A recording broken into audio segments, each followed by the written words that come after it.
तो पुनीत दिवस है, उसकी बहुत बहुत बधाई और बहुत बहुत शुभकामनाएं।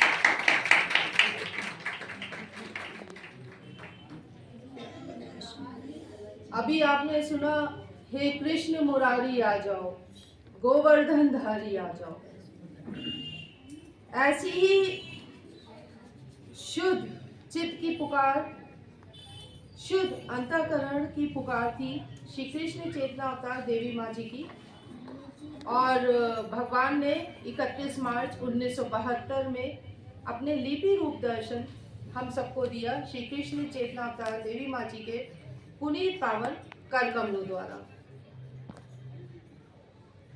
और कहते हैं, अभी आपने सुना भजन में कि तुझे पाया चारों धाम पा गए। तो ये हम सबका एक भाग्य था भी और है। और श्री कृष्ण चेतना अवतार देवी माँ जी का बहुत बड़ा आशीर्वाद है कि उनके माध्यम से आज इस कलयुग में हम भगवान के दर्शन कर पा रहे हैं।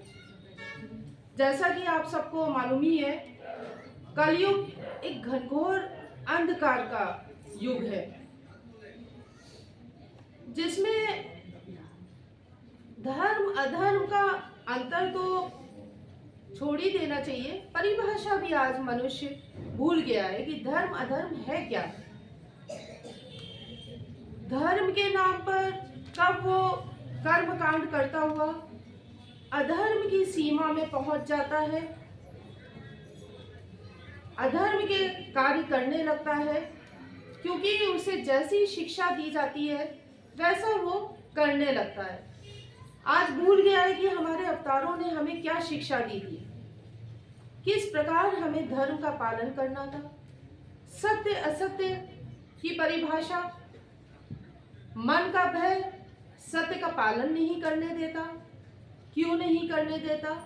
क्योंकि चारों ओर उसे असत्य दिखता है, और असत्य जब दिखता है तो उसे लगता है अगर हम सत्य का पालन करेंगे तो असत्य से घिर जाएंगे। ऐसा है ये युग। तो ईश्वर लिपि रूप दर्शन में जब आए तो हम सब मानवों को, संसार के संपूर्ण मानवों को धर्म की परिभाषा तो दी, धर्म का ज्ञान दिया, धर्म की शक्ति दी, सत्य का आधार दिया, सत्य की शक्ति दी कि सत्य मार्ग पर चलकर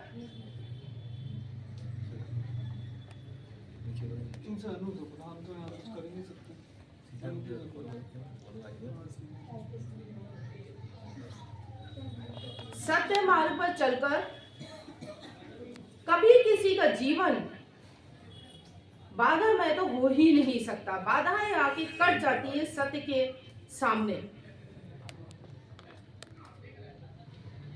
ओम ईश्वर का रूप, आत्म शुद्धिकरण है। ओम शक्ति का संचार है। वो पवित्रता शब्द है ओम, जो हमें ईश्वर से जोड़ता है। जैसा मैंने कहा, ओम आत्म शुद्धिकरण है, अर्थात काम, क्रोध, ईर्ष्या, द्वेष आदि अनेक वृत्तियों से मुक्ति दिलाता है ओम, ईश्वर का ओम रूप। क्योंकि ये वो वृत्तियां हैं, बुद्धि का नाश होने से केवल ये नहीं है कि वो गलत निर्णय लेने लगता है, बल्कि धर्म अधर्म की परिभाषा, ये बुद्धि का नाश उससे छीन लेता है। क्या धर्म है, क्या अधर्म है, क्या उसे करना है, क्या नहीं करना है, और उसकी चेतना असुरत्व की ओर बढ़ जाती है।